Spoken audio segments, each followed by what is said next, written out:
A very good noon, ladies and gentlemen. I'm extremely happy today to accompany a high-powered delegation from Afghanistan. And you witness today more than 40 of them here present in this hall to discuss a very vital issue. And today's meeting coincides with the near completion of the Selma Dam, as we discussed, for which we are extremely grateful to the people and government of India for this very strategically important project in Afghanistan.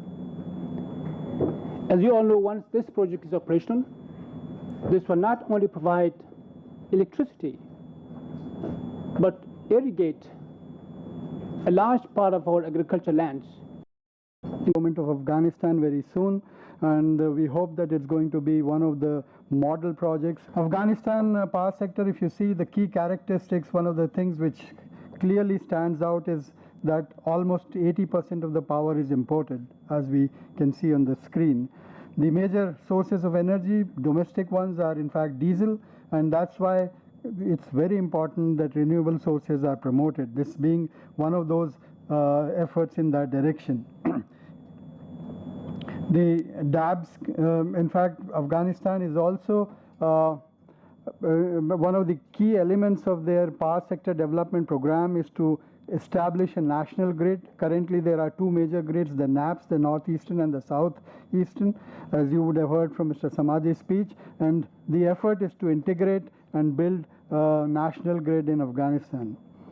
Now there are a number of countries which are from where the power is being imported, and there are long-term PPAs for this, but still there are long-term, as we see, there are challenges regarding the continuity of these PPAs and the tariffs, because tariffs are going to be hiked up in the future, and therefore it's very important that Afghanistan develops its own power resources. The access to electricity is currently around 35%. The government wants to take it up to 65% over the next 5 years. Various supply augmentation measures are underway, and in fact it's also important to know that Afghanistan has a very difficult terrain, so remote power generation, particularly at these locations, is also very important. That's where the solar power comes in. There is a very strong governmental support and commitment at this point in time as we speak. This project has got the support from the highest levels in the government. There is an enabling environment. We have an energy service law which allows 100% foreign investment in generation, transmission and energy trade. Afghanistan Investment Support Agency provides a single window clearance for all investments in the country, including those in the power sector. There is absolutely no restriction on repatriation of funds. 100% equity projects can be brought into the country. And the government is also considering to establish some kind of, by using some budgetary support and donor funds, to establish foundations for a dedicated renewable energy fund. And there are existing installations already, Bamiyan being one of them. And the 1 megawatt power plant is already operating there, and there are a number of rooftop power projects. The total capacity of solar generation in the country is almost about 13 megawatt. Now coming to the Kandahar solar program, we have in fact, I represent a company called Phoenix, which is, we have a team of about 70 people. We are advising DABs on multiple issues, including corporate governance and commercialization. And we have partners like KPMG and Tractable with us, and we are putting together a bidding process for this 10 megawatt Kandahar power project. We have already developed the term sheets for key project agreements, which is the power purchase agreement, the land lease agreement. We are also working on a government support agreement, and we will be very shortly launching the pre-bidding process for this particular project. This project is highly supported by USAID. USAID is also planning to partially subsidize this project through some kind of a capital subsidy, and in fact, the key advantages, I mean, if you really see, I will take you to the Kandahar region.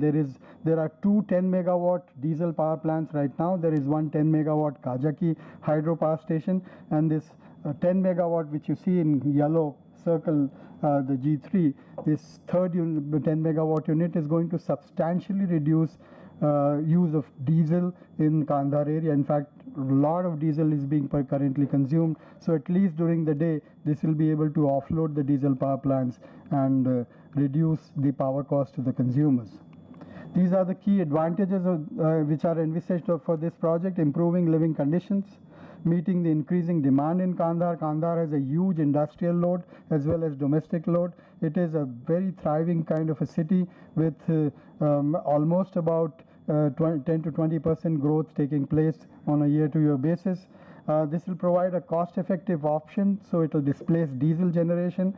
It will provide an example or a model to be replicated in the other parts of Afghanistan, and we are very hopeful that this project will really set the pace for doing this. Very quickly, coming to the framework and business model, this project is going to be awarded to a private sector power company and IPP, who is going to bring in the investments, build it on the DBTO or DBFOOT model, which is the design, build, finance, own, operate, and transfer finally at the end of the term of the PPA, which is expected to be about 15 years to DABS. The power purchase agreement will be signed with DABS. The mode of selection will be a transparent bidding process, which will be designed to select highly credible and committed project developer. The selection criteria would be a tariff quoted through reverse bidding process. There are enough examples, enough successes in India, and we are looking forward to have something like that done in the country to get the best power project developer there. So a standard PPA, the long-term PPA for 15 to 20 years, and we are also working on appropriate guarantee structure so that the payment security mechanisms are in place, and in case required, some kind of a security for the termination payments can also be built in. So all those risk analysis, all the risk analysis is being currently done, and we have tried to build a risk mitigation framework which would address all issues that normally related with the investments by the international investors, and we are very confident that we will be attract very competent investors to this project. So I would urge all the Indian investors, particularly those who are looking at investing in offshore power projects, to look at this opportunity very seriously. Come to Afghanistan, come to Kandahar with us, and we will be able to really give you the confidence that you need. We are really urging earnestly to all the investors to please come and take a look. Thank you so much. The presentation on investment opportunities in Afghanistan by Mr. Ghalib, Director, Renewable Energy Department, Ministry of Energy and Water, Afghanistan. Thank you, Mr. Devin, for giving the opportunity. Afghanistan, 3 parts in the presentation I'll just cover.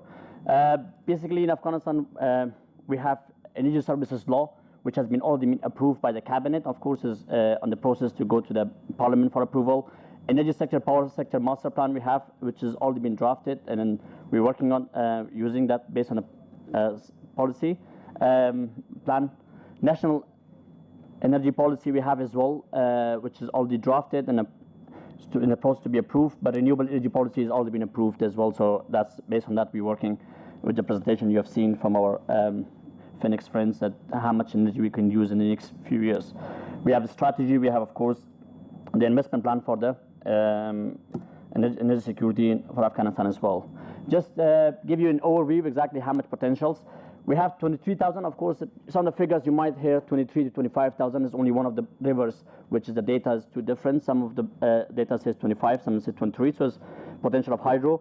Out of this 23,000, we have only installed capacity right now is 250 megawatts, which we are currently have it. The gas and coal, of course, more than 3 to 4,000 respectively of each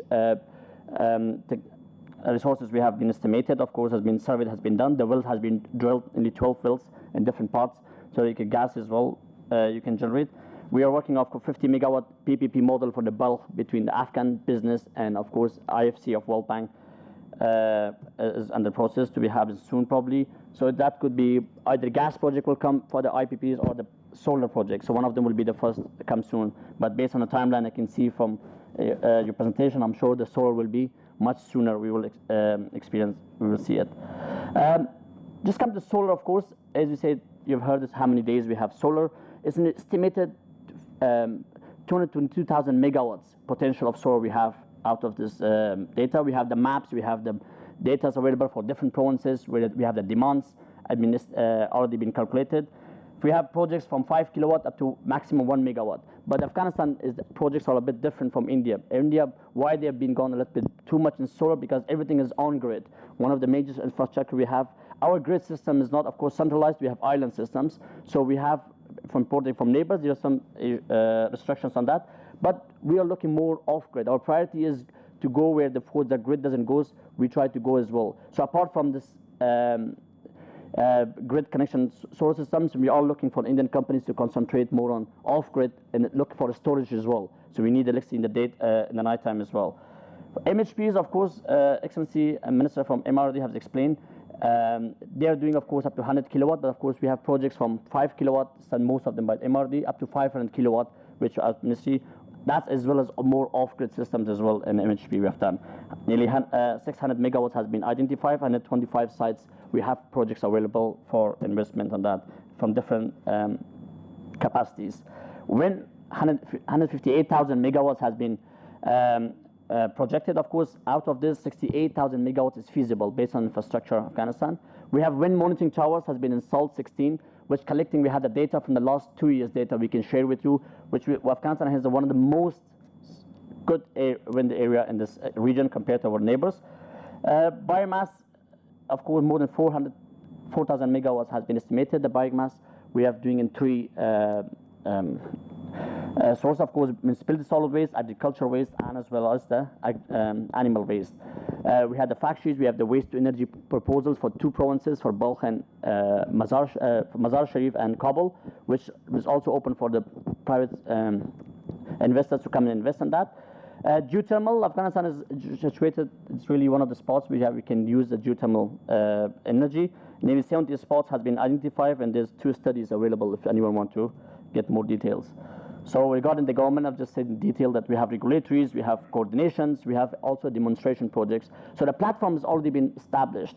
Of course, we are new into renewable energy. Renewable energy is something maybe not too much advanced, but of course we are working to it. We have, as you heard from the Excellency's speeches, that we have already set the basic grounds for the investors to come and invest in different areas. You can visit our websites.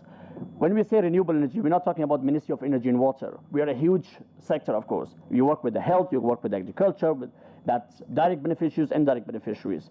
The main beneficiaries direct involved is Ministry of Energy and Water, MRRD, and of course DAPS. We are working closely under the coordination committee.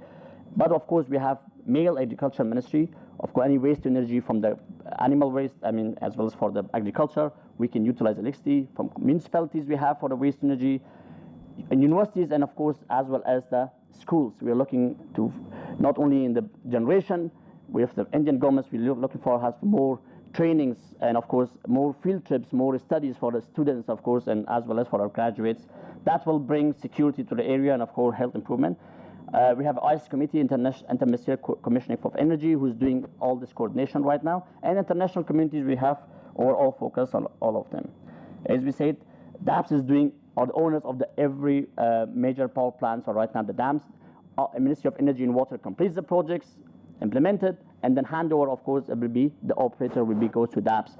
MRD, as we said, mostly doing a standalone or small projects in rural areas, and us at Renewable Energy Department, we're looking more off-grid projects, and as well as up to certain limits in hydro, and of course solar and when we don't have a limit. So we're doing mostly under that categories. We have lots of partners. Of course, we're not asking investors to come and invest. 2 different ways you can come. You can come public-private partnership. You can come join, as you said, USAID is a model project. They're giving money as a subsidy to conduct solar projects. So we are looking into other donors as well. We are working with the ADB, with the World Bank, to come as come and subsidize the projects. We are working with the DFID, of course, UNEP projects, of course, GIZ, we have New Zealand government, of course, support the solar projects. USID has a big projects upcoming, of course, and of course we have done some works. So these are all different partners working, and they are supporting renewable energy. So they are, shows a good interest. For the roadmap, of course, what we have done so far to bring in the investors, that we already have regulatory framework. As Excellency mentioned his statement, that we have policies and laws has been there existing. What Afghanistan is doing right now, and what exactly we want all these companies to come in and support us in different privatization of energy sector are needed. So what we are doing is we have all the business models innovations we're proposing. The example is the Kandal project, and of course the gas. We're looking for PPPs, and of course promote IPPs, and of course public-private partnership in the feed-in tariff structure. Resource assessment, site-specific studies has been done. The feed-in tariff assessment, we have it, so we're going to issue shortly the what exactly the tariff we're going to charge for private sector investors. We're going to share with you. It's under the process of approval in the President Office, and we have already developing on the TA for the roadmap on the renewable energy. Coordination, we said we have a big coordination. Afghanistan is a member of ECO, SARC, and different. Where already you can benefit from that, and technology development. That the main reason we want from Indians to come and bring the technologies. Why India has been so good in solar, biomass, renewable, and when, and how we can do it. You have technology, we have resources. Come in jointly. You say the deficiency in Afghanistan. I mean, India, you have it, but we have the sources from the bigger projects like TAPI and TUTA. Those examples, we can have more of them to bring the resources much cheap and easy way. We can provide the grants to you, bring the electricity back to India. That will be a good partnership. We can do that way. The last, of course, is just only a few points have been asked by our friends to share with you that. Presentation you've seen, it says 50 megawatt bid in the policy, but the new president, you have the discussion was only last week. It's not 50 megawatt now. We have been asked to prepare 100 megawatt projects in different. So we're going to soon share with all businesses 100 megawatt projects into different, starting from 1 megawatt up to 10 megawatt to 50 megawatt. With the tariff, feed-in tariff is in the cabinet, as well as the regulatory body, of course, establishment. We have brought a big team here from Afghanistan. We have directors from the policy. We have advisors to ministers.